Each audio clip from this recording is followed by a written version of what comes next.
Hey guys, welcome to the Africa Miranda Show. I'm your host, Africa Miranda, and I am so excited. You guys can tell when I have a special episode because I really can't get myself together. Today, I'm going to have a very special one-on-one with, I am going to just go on and just honestly say it, that I think that this man is going to be one of the next great voices of our generation. If you've been hearing about this book called I Can't Date Jesus, I have the author here, brand new New York Times selling author, Michael Arceneaux. Michael, welcome to the show. Thank you so much for having me. That was a very generous introduction. But honestly, like as I was reading the book, I felt that. I felt like I'm reading something. I mean, yes, it was entertaining. I laughed. I had moments where I got emotional. But I just honestly felt like this was something that I hadn't seen before or just being told in this way. And I definitely do think you are going to be one of the next great voices of our generation. I appreciate you saying that because in one of the many polite rejections I got along the way, one in particular was, it's been done before. I appreciate that because it's been a really long road, and it's been the most me thing I've ever done. And I really tried to write the book that I wish I had growing up. So I've been really warned by the responses so far. I'm like the little country Negro that could in terms of the book. But yeah, it's happening. It's always, one thing I've found in these conversations I've been having this season is that some of the best moments in people's careers and in their lives have been happening when they've been authentically themselves. Like we opened the season with Simone Missick from Luke Cage, and she booked that show going in the audition for the first time with her hair natural. And I always tell people, the universe rewards you being yourself is what I think. No, I appreciate that. I think, the problem with trying to sell the book the first time, and I've been blunt when people ask, it wasn't like a big lucrative book deal. My life did not change overnight when I took this. Writing don't pay like that until it does. Right. So, there's a process. But I knew that if I wanted to write the book I wanted to write. And I think if I had changed what people wanted, like one house wanted me to be the Bernie Sanders of sissies. They wanted me to be overtly political. Okay. I thought in this instance the personal would be political. I didn't have to overtly state any political ideology. Like people can look at my other work for that. Other people wanted me to lean more into the sad parts of the book. Like it's so awful to be gay black. Right, and like I barely made it. Make me cry black. Make me cry. So I didn't want to do that either. And so that was kind of, I wanted to change the way people consume black gay men. Okay. And I really, just starting in publishing, and then we'll get to other places, but I really wanted to change people's perceptions because, respect to everyone that has come before me, I wouldn't be here if not for them. Of course. I don't think my book existed before this. I really thought it was important that I allowed not just gay black people, but for black folks in general, or anybody marginalized, to be able to talk about your pain, but not let it define you. Absolutely. And to be able to talk about your pain with humor. Yes. And light, and like this kind of levity that you typically don't get from us. We're usually always told to give the worst of ourselves in the most depressing of ways. And why I think, sometimes if your story is really sad and there's no light, you need to tell it authentically. Right. But there is something to be said about why only those stories tend to get propelled the most and not the ones that kind of a little more complicated, at least how they're told. Yeah. White people get to do it all the time. Michael, one of the things I really appreciated in this book, and I will say that I was going through here with all of my notes as I was reading, like this one and that one. We like notes. You were so honest, but in a way that, not like, because I feel like sometimes when people write these books that are like so on, you feel uncomfortable reading it. You're almost like, why did they say all of that? Yeah, that's true. But you were able to really tell your stories in a way that I felt like I was just sitting there with you, like on this journey, and in my own way could even see so much of my own trials and things with my family and faith. So I Can't Date Jesus. Yes. The title alone, I feel like it's either going to make people either go, wait, excuse me, what? Yeah, most people have not been offended, but I think the reason why we, and by we the publisher, they were adamant about having the tagline, the subtitle. I was like, I don't need a subtitle; they'll get it or not. But they know better in that regard, at least. So that actually made sense. That was like a nice collaboration. So love, sex, family, race, and other reasons I've put my faith in Beyonce. And we're going to get to Beyonce because we love her here too. And the race part was like, white people don't be scared. That's my interpretation, but I feel like that's what they meant.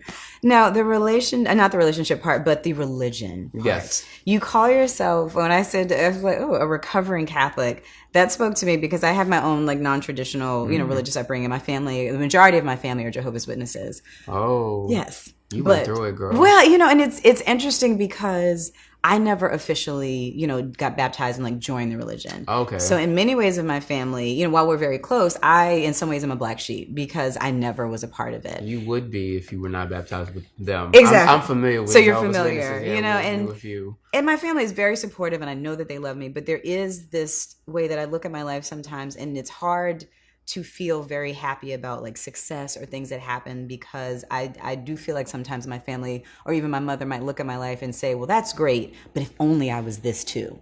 Oh, that's my mother. I love my mother to death. Yeah. Oddly enough, I wouldn't have been able to get this book done, wouldn't be able to deal with the promotion of the book and like still having to work, I'm grateful to my mom. Of course. But there is an asterisk where like most of my friends are happier for me than she would be. My sister kind of compensates for that, but it's because ultimately she thinks I'm promoting something that she thinks should not be promoted. By that mean being like a practicing homosexual. Yeah. So I do get that on some level. It's like, because she didn't, when I went home for Houston, she didn't come to the event. Oh, okay. And that was the first time I had seen this. The book came out, and we don't really talk about the book. It's like, it happened, but... I didn't tell her the book title until after I turned in the first draft. She knew I had a book deal, though. Got you. And she knew I would be writing about my life. And you've always been very open in your writing prior to this. Which is why I didn't really say much to her, because she didn't like whenever I brought up being gay. Gotcha. I think as I put in the book around 2014 when I wrote for Essence, and like my picture was in it. Right. So I look very distinct. I look just like her. My last name is Arceneaux. And it's a bunch of them, but like... People know that this is... They made the connection, so I told her, and she did not respond well. Gotcha. And that actually birthed the conversation that inspired the title. Yeah. Because she thought, well, I know you're born gay, but you shouldn't act on it. And it was like, well, girl, I can't date Jesus. What you want me to do? Right. Like, how am I supposed to get through this life? Yeah, but I'm sorry that you even have to experience that too, because that's just... You want your family to be the happiest for you, especially like your parents. Like, you want them to... But it's... I've learned to just kind of respect where people are and kind of just make peace with that. Yeah. And and that was the thing, as I was reading it, you definitely still wrote about it in a way that was respectful of the relationship with your mother. And that's why I think it spoke to me so much, because like you, I love my mother. I know my mother loves me. And in their way, they want that for you because they see that as the ultimate happiness and protection. Respectful. Because it was. My aunties, my mom's sisters both said you were honest but respectful. So that's the best I can do, because she ain't ever going to read the book. No, but thank you for understanding, because it was one of the things where, I'm sorry, just, you don't always get closure. Like for me, usually if you consume like the narrative, it sounds like you're kind of welcome with open arms, and your mom is like twerking with you at like a pride parade, right? Or you're like sent to conversion therapy, or some like you're like outcast, you don't have a relationship. What happens in that weird middle where like they're not gonna let you go, but they don't approve. They don't approve at your core. So how do you make peace with that? You create your own peace. And I didn't pretend that everything was solved, but I did reach the point, and I write in the book that, regardless of what happens, I've made peace with wherever she is, and I have to live my life. And she's funny, because she ended up saying, I care too much about what she thinks. Well, I love that, which is, because I would have like, but you my mama, I got to care what you think. Yes, and you're actually the reason why I've questioned so many things, and all of a sudden it's like, well, but you grown, what do you want me to do? Yes, because now I'm outside of my Jesus year. I turned 34 this year, so apparently, like, she's like, well... You've made it. I've gotten you this far. She's like, you're going to do whatever you want to do. I hope you end up in church, though. That's kind of where we're at. I'm sure she's probably doing, like, a novena that I end up back in church at any moment, but yes. I just appreciate the conversation, because again, I think that we're entering a space, I think, in Blackness where it's time for new voices, and it's just time to have these different conversations, because for so long there's just this one version of what it means to be spiritual or religious and be Black, and it leaves so many people out. Because I even tell people, like, for me, I'm still finding my way, because I've realized that I'm triggered in so many ways by the rigidity of organized religion, because growing up as a child of a Jehovah's Witness, every part of your life was like, if you do this, you're going to die. This is not appropriate. You can't be friends with these people. You could, like, it even broke down what after school activities I could not participate in and why. And it just, I always felt so confined. So when I got to finally start expressing myself, I was like, well, why is it now that when I express myself, does this mean I'm not a good person? And y'all are actually more intense than the Catholics. Yes, because you could wear jeans to church. We couldn't wear jeans or pants. But I really did want to lend voice to people our age and younger who want to at least tried to be a part of that. Yes. But just don't feel like they have a way to be. Because like I write about a lovely church in Harlem in the beginning of the book, but most churches still aren't like that. I mean, they are little pockets, and slowly but surely. But everybody doesn't wait. Exactly. And so some people literally have to go for their own well-being, for their own better sense of spirituality, find their own stuff. So I wanted to lend voice to that, even though I'm not necessarily an active church person. I do think it feels really nice because a lot of Black people have reached out to me about that very thing, like Black Catholics, people who are Jehovah's Witness, all of the different sects. The white evangelicals have found me, which is not surprising. Michael. Yeah, no. But I think with a lot of religion, you deal with repression. Yes. And you deal with guilt. There is, the guilt. It's guilt. And I think for someone to be like, wow, this really weighed on me, and kind of, I think, communicate a way that was more so accessible and not necessarily... Well, I don't want to dumb myself down. I didn't mean like that, but I wrote it in a really accessible way. You did, because here's the thing. I'm not a Black gay man, but I'm reading this book. Why am I reading my life? And by dumb it down, I mean I didn't want to write theology. Exactly. I didn't want to have a theological debate. I wanted to just really talk about what it felt like. And I've done my own research in that, but that's not the angle I want to come from. I just want to write about the feeling of feeling like I want to be a part of this. Guilt is one of the themes that you touch on throughout the book, how it informed sexuality and just your life choices. Is Catholic. That still something? Well, so because I was like, Catholic guilt is real. I literally told a boy who walked up to me I grew up Catholic. I was like, oh, I feel guilty about everything still. I think with Catholicism, a lot of religions to an extent, but particularly Catholicism, because you actively have to confess your sins. So it is inherently ingrained in you that a lot of things that are natural, you should feel bad about them because you are disappointing God. If you disappoint God, you go to hell if you do it enough. Right. And then having to go to confession all the time, it's like every week or every few weeks you have to walk to someone and basically say, I'm a bad person for this reason. Yeah. And you feel guilty about even having to confess. You don't end up saying everything, which means you carry more guilt with you. For not. Yeah, and I think particularly with sex, it made me feel guilty about everything. Oh my God. Because by default, if you don't wait until marriage, you're supposed to go to hell. Although patriarchy tends to allow allowances for men, but not women. But everybody else, yeah. But if you're gay, you really going to hell because you're not supposed to be doing that. And so, for me, I had an early introduction to AIDS. My uncle died of AIDS, as I write in the book, when I was 6, and that's around the time that I realized boys were more popping for me than girls were. And it was just this idea of not only should I feel guilty about this, I should be fearful because I'm going to die. Right. And then go to hell, which then makes me feel guilty. So even having thoughts about boys, I felt guilty. Acting on those thoughts about boys. Even more guilt, yeah. Even if solo dolo, guilty. You going to hell for that. Stop masturbating. Exactly. Every part of, for me, it was the same type of thing. Every part of my life was micromanaged by religion. So I felt guilty for wanting to do these different activities. I remember I would have sex and then be like, oh God, I'm going to get pregnant and then die. Yeah. I don't know how that was, where it was going to happen immediately, but it was I couldn't enjoy this act of being a whole sexual person. Yeah, pleasure is you should be punished for that. And it's it stays with you. It gets ingrained in you in such a young age. If you do this is absolutely what's going to happen to you. And then at some point you're supposed to be an adult and find a mate and then have a healthy sexual life. And I'm well, how does that happen? Because even when you leave the faith, it doesn't leave you. And I remember I had my friend buy me a cover of Smooth magazine with Trina. So I was like, masturbation is wrong, but if I'm trying to masturbate to Trina, then maybe I end up in heaven because you work your way back. This is how you end up nuts. It is such a crazy you just sit there and you're well, I feel this way, but then it's wrong. But then I don't go to for me, I was I don't go to Kingdom Hall anymore, so I should feel fine about all of it. But yet I'm at night praying I'm so sorry, dear Jehovah, I'm so, and it's just. I was how do I, for me... It's low-key PTSD. No, it really is. You're carrying trauma with you. It really is. And honestly, it wasn't until, I really started unpacking things in therapy that I realized how much it was informing, my inability to really live. Yeah. And connect with people because I would feel well, it's still wrong.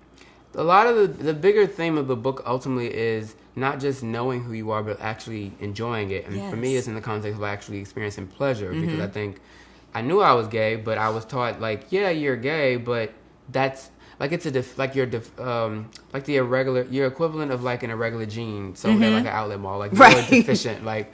God doesn't make mistakes, but technically you're a mistake. Right. This one leg is a little bit longer than so even when you oh well, I am gay, you're ooh, hell, AIDS. It was a lot with me, but I think when you read the book, you realize not overnight, but you realize Absolutely. how silly that is, and like you only literally get one shot at this, so why not make the most of that opportunity? Now, we would not be able to wrap this conversation up without talking about the one, the only.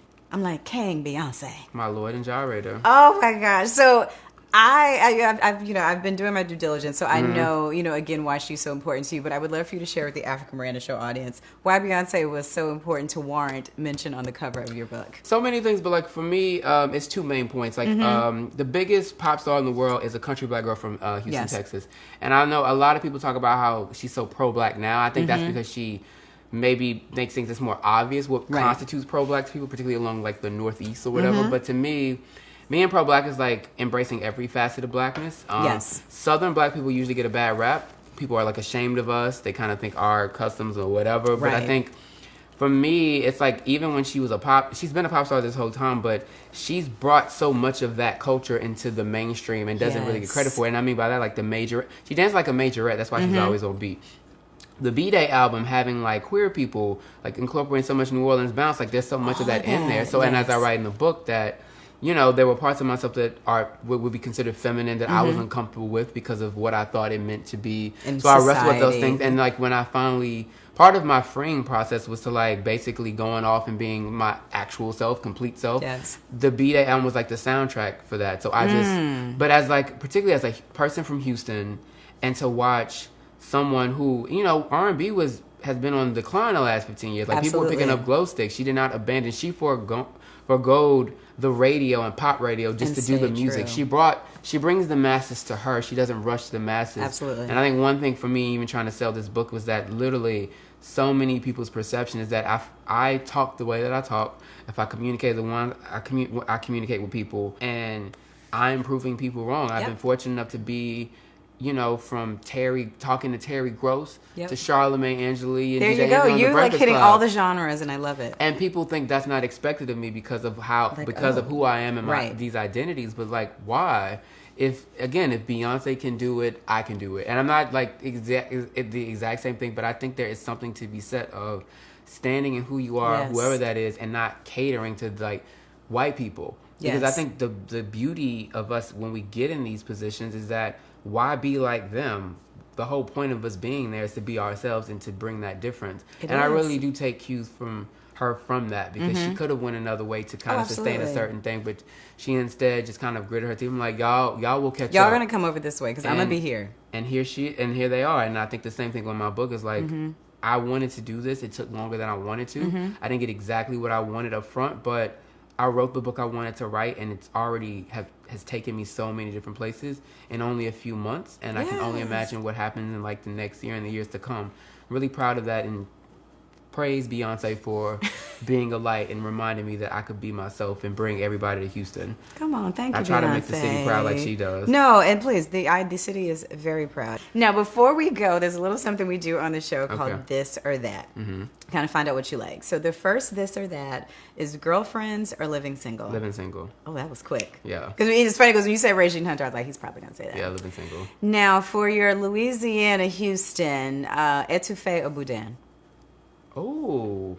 I know about Houston and Louisiana. That hurts. I know about Boudin, but shout out to my mama's etouffee, because not everybody can make it like her. Okay. You can't really mess up Boudin unless you're that terrible. It's so good though. Yes. I'm like, I don't eat meat anymore, but I do miss that. Like, it's alligator so Boudin, good. crawfish Boudin, seafood Boudin. I'm that country. Yes. Yes, come on. And the last one, we could not finish up This or That without talking about Miss B, Beyonce or Lemonade. Beyonce. Lemonade is a beautiful, particularly the visual. It's beautiful. It's stunning. It's a great album. Yeah. Beyonce, I think, is all parts of her magnified in that way. I love that album, and I'll never forget where I was. I mean, I don't forget wherever I am ever because it's her. But no, Beyonce is special. Yeah. What would you do if you found out Beyonce had a copy of your book? We're working on that, actually. Okay. I do know that people in her orbit are aware of my existence and the book. Okay. I will die and hopefully be reborn immediately when she actually gets it, because I am very confident that it's eventually gonna get its way to her. We're speaking this into existence today. Normally I'd be like modest and be like downplay. No, she's going to get this book. No, and she's gonna love it. And she will love it because everyone from Houston that's read it has been like, it's so Houston. Yeah. Like how she's so Houston. This is my mixtape. I'm not, unfortunately, This is not your a rapper chopped yet. screwed, like- Yes. When she picks it up and she's gonna read, it's very Houston, and I think Okay. she'll love it. And then I'll die, and hopefully she'll birth me back in, because she can do that. And you could be with the twins. Yes. And Blue Ivy, who is my queen. Blue gonna be like, get up. Blue is like my Capricorn female Blue child has queen. next. She is next. Yeah. Like she already has it. She's like, I'm just gonna just be here and She's let Beyonce you. without the shyness, and that's her daddy. Yes. That child, like She don't got time for I us. love Beyonce, but I really love Blue Ivy. Like I'm like, I want to hang out with Blue and I just just feel like Beyonce's fine with that. So Michael, you're gonna hang with Beyonce. I'm gonna hang with Blue Ivy, and we'll do a double date. Yes, I'll have etouffee and boudin and fried alligator, because I can't help it. There you go. Thank you so much for letting me in your space. It's been really fun. I'm so honored. I can say I was here when. Makes me very happy. I feel that way about you. Because we all rise together. Yes. There you go. Yes, let's do it for the South. For the South, Alabama. What she said? My daddy, Alabama. My Louisiana. We're meant to be together. We're literally her lyric. No, when I heard it, I was like, I too. You feel I'm seen? from Alabama. Yeah. Yes. I claim my mom was Lafayette, so it's fine. We're all good. Thank you. Thank you. Thank you guys again for tuning in for an amazing one-on-one conversation with Michael. Go get this book. I Can't Date Jesus is absolutely phenomenal. I'm going to go read it again because that's how good it was. As always, you can get new episodes here every Tuesday at noon on my Facebook page. Please subscribe here and on Facebook Watch to catch the show. Also, join the Africa Miranda Show group for behind-the-scenes exclusive special clips, and I drop things there for you guys first. So I will see you next week. Bye, guys.